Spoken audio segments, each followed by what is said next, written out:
All right, everyone. Eric Paulzini with 9 to 5 Sports. Going to be getting into the top picks and plays here for the CJ Cup. But before we get into that, got to let you guys know that took down the mini max last week for the Shriners, which probably not surprising to a lot of you guys that follow the videos. Sanjay M was the top-notch play last week for 9 to 5. He was the top-rated player in the 9 to 5 player pool. He was a core play. Put that up on the write-up. As you guys can see in that top right-hand corner, I guess it'd be up there for you guys. That is going to be something I'm going to try to add into the 9 to 5 data set there. It's pretty much just going to be the results database is what I'm going to try to do. So we can see the week pretty much went exactly as expected. High variance week. Okay, so at 28 players at the end of the week in the player pool there, 10 of them missed the cut. But the 10 of them had top 25 finishes, and then 7 of them finished top 10. Obviously, if you compare that to how everyone else did last week, that was actually pretty darn good. I think it was like 5% of GPPs had 6 for 6 across the cut line. Obviously, I ended up with 6 for 6 across the cut line. Ended up having a pretty solid week there. It felt pretty good to take down the mini max. It had actually been a goal of mine for really like the past 3 months. My original goal like 6 months ago, once 9 to 5 got all these new tools going, was I wanted to take down a showdown, or I wanted to take down a GPP. Ended up taking down a couple of showdowns here and there. And then as well in preseason NFL DFS, pretty much after I did well in the showdowns, all right, time to focus on taking down the mini max. It was just a goal I wanted to do, and it was pretty awesome to see that happen and come together in like a week in which went kind of as expected. I don't know if you guys jumped on the Wednesday live stream, but I had a new tool out there. It's going to be the ownership leverage tool, which should be live on Tuesday as well. This is going to go over which players are chalk that probably shouldn't be. You guys can get some ownership leverage on them. I'm talking about Webb, Simpson, and Harris English last week, who weren't really expected to do all that well last week. They're kind of expected to struggle, especially Webb. Webb ended up being like the most chalk play on the board, which was just strange in itself. But you could have easily used that 9 to 5 tool and got on to Sanjay M or Usti, who are rated out really well there. All right, last little bit of fluff here. The funny thing about this build specifically is it was Wednesday night. I'm like, I probably have a little bit too much Adam Schenk after he burned me last week. So I saw Taylor Pendrith, a guy that I kind of like, a young guy that I kind of like. I saw that he was taking the plays for, I don't know who it was, Kevin Na or someone like that. Well, we'll toss him in a couple of builds. Liked his price point, had some salary left over from Adam Schenk.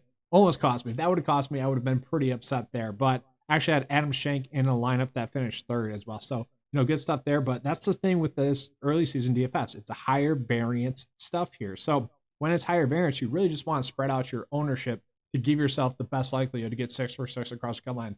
Early season DFS, you're going to be on the right players. The tough part is being on the right players at the correct ownerships. Okay, that's going to be the tough part about early season DFS. That's especially true for this week as well. So we'll get into this week. I'll pull up the tournament page on 9 to 5 Sports. So this is going to be a new course, so we don't really have any course data off of it. So what do we know? We're going to type in the tournament, or we'll type in the club. So I think it's the Summit Club. Yeah, the Summit Golf Club there in Las Vegas, Nevada.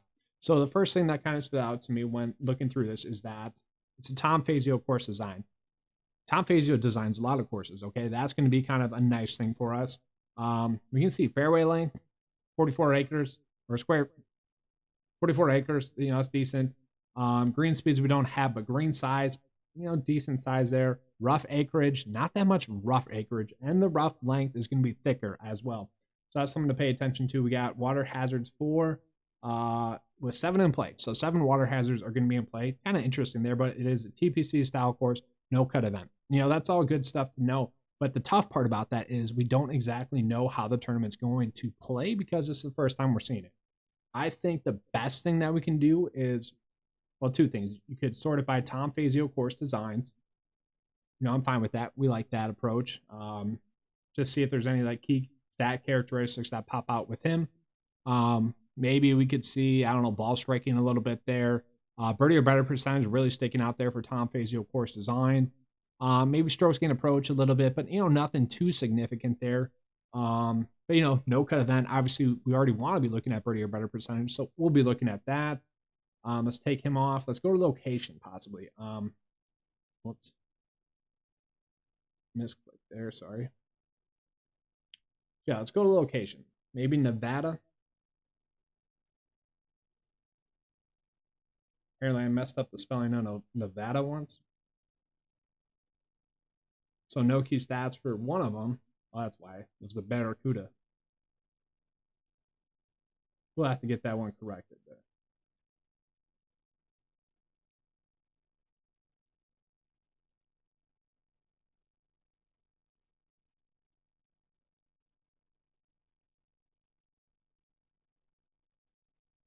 All right, just looking at key stats in Nevada courses, maybe. I don't know. We're trying to find something here. Birdie or better percentage still really popping out there for Nevada courses. Cool. Strokes gain approach still a little bit. Par 5 scoring, par 4 scoring, that makes sense. Nothing really too much there. But let's do a couple more searches here. So what we're going to do is we're going to go by event type. See that. See what the key characteristics are. So really popping there for birdie or better percentage. Par 5 scoring really popping as well for no-cut events. Very interesting there. Strokes gain approach really big there as well. So, yeah. So birdie or better percentage, par 5 scoring, and strokes gain approach are going to be the ones that we really want to concentrate on. Then we could also just sort by TPC style courses as well. Something interesting to look at. So, kind of the same thing, not as much so, but kind of the same thing there as well. So, interesting stuff there, but really what that's telling us is that it's kind of a guessing game here. But what do we know with no-cut events? You do want to be attacking players that can go out and score. You want to be focusing on those scoring stats. So birdie or better percentage, par 5 scoring. You want those players that are going to be setting themselves up to score as well. So yeah, strokes gain approach does make a lot of sense. You could look at strokes gain tee to green as well. Obviously, you guys could just pull that here into the custom model. And, we'll just do that real quick. So par 5 scoring, birdie or better percentage. Do place as well. And then par 5 scoring. Oh, we got that. Oh, strokes gain approach. All right, so we've got that all included in here. So over the past year, here are the players that would be standing out just based on those stats. Kyle Morikawa, Jordan Spieth, Justin Thomas, Abraham Ancer, Xander Schauffele, Russell Henley kind of popping up there as well. That's an interesting name at his price point. So that's just one way you guys can use this tool. Obviously, multiple ways to use it, but that's just one of the ways that you guys can do it. Something fun to look at. And then we can even look at Tom Fazio course designs for those key stats as well. Then Cameron Tringale, Kevin Kisner popping up, Harris English, Rob Streb as well. So, kind of just something interesting for you guys to look at. But what we're always going to focus on is going to be that 9-to-5 model. Do want to mention this week. So what I ended up doing, because we didn't have that data, like I mentioned, and I'll get back into this as well. So the courses that I used as comp courses, because I like to have comp courses when we don't have course history to go off of. So the ones that I went with were Shadow Creek, Tom Fazio course design. It played in Nevada last year. It feels and looks like a very similar course. Both long courses, kind of same layout. The fairway is going to be pretty easy to hit this week, so you kind of maybe want to attack players that have good total driving as well. So that's something to look at, and we can see that here as well. Shadow Creek last year, total driving was more of a key factor, so that's maybe a key stat that we want to focus on as well. And then, just some other ones. That's a Tom Fazio course design. We like that. Get out of that real quick, and then I'll just kind of rapid fire this for you guys. The BMW Championship I want to be looking at. I want to be looking at the 2021 BMW Championship from last year, Caves Valley Golf Club. We'll pull that up. Tom Fazio course design, Bank Greens. Love to see that. A longer track as well. No cut event. So that's kind of giving us some more data to go off of, some more stuff to look at. We like that. We can see total driving kind of popping up there as well for the key stat to look at. So that's good. And then two other courses that I thought, the Pimento Championship, guys, that really did kind of set up differently. I know someone's going to comment on how I said that. And we're playing into that now. But that did kind of set up the same, looking at it, a longer track, different greens, different fairways and whatnot, but Tom Fazio course design as well has kind of the same layout feel to it, as is what I'm trying to say there. And then the last one here is just the WGC Workday concession. And let me pull that up.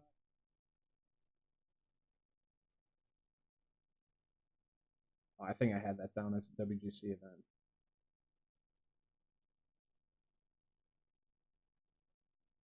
Yeah. So WGC Workday Championship, that's another one that kind of just seemed similar feel to it. No cut event, which we like to see. TPC style course event, similar yardage, similar secondary stats, I guess, if you will, with green size and whatnot. So it's always tough to find comp courses, but that's kind of what I'm looking at. And that's how I came up with the cheat sheet that I'm going to show you guys here right now. So for H1, that's going to be Shadow Creek, last year's CJ Cup. Then the BMW Championship for H2. H3 is going to be the Pimento Championship. And then H4 is going to be the Workday Championship.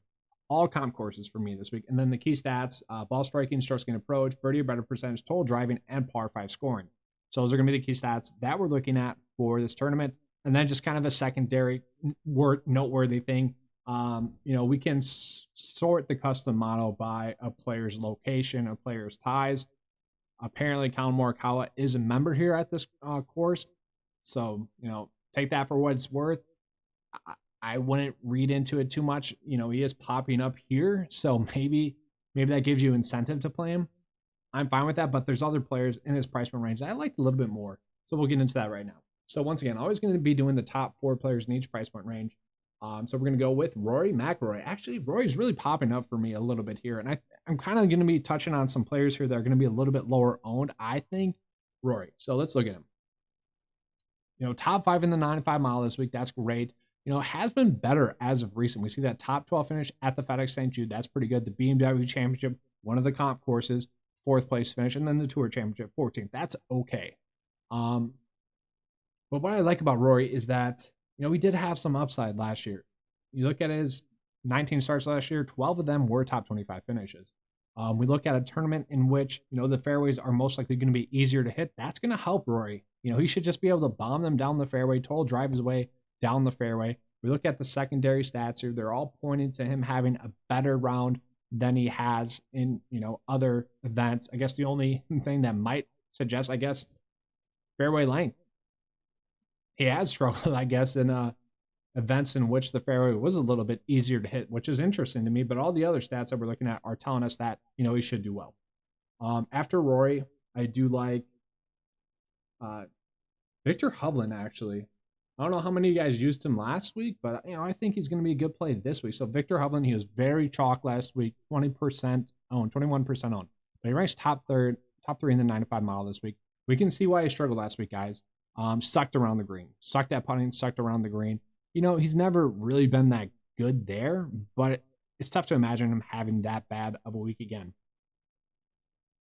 It could happen. So we're not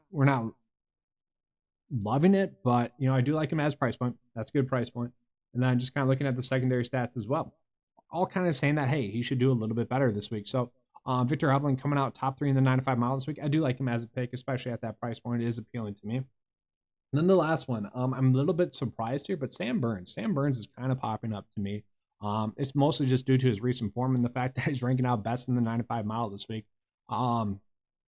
Just kind of shocking just how well he's been playing, especially after his victory. But, 2nd, 8th, 18th, 1st, 14th, just some great starts for him.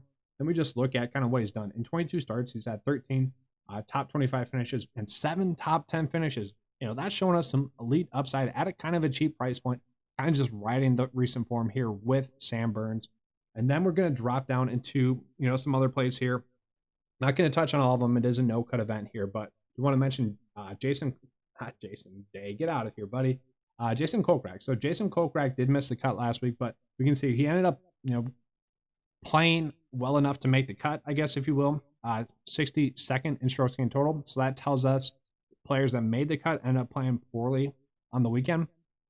We can see he had one of his worst putting weeks in a while. He's a top putter on tour, guys. That's going to regress back. He's going to have a better week. Strokes getting off the tee, that could be a factor. Maybe this is kind of going back to it, guys. One, we were going to get 4 rounds out of Jason Kokrak.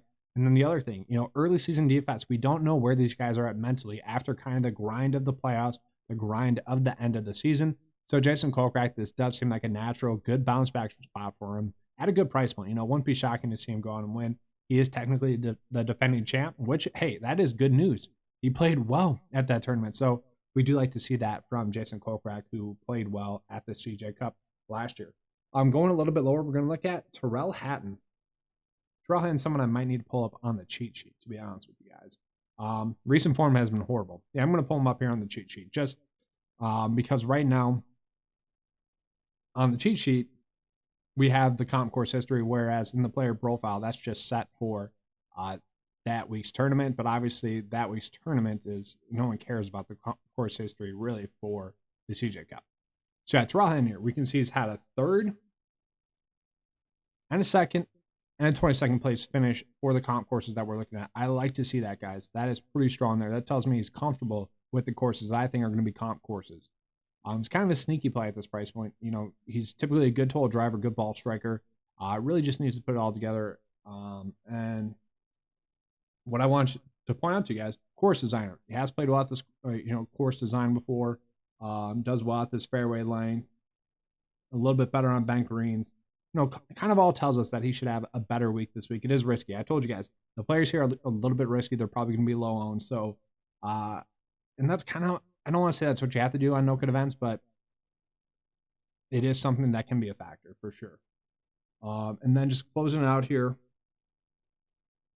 kind of with the value section, I'm going back to the well with Aaron Wise. Aaron Wise has just been playing some great golf as of recent. We look at that 8th, 26th, 17th, 21st, and we know he's kind of choked away these last 2 weeks. I wouldn't say last week.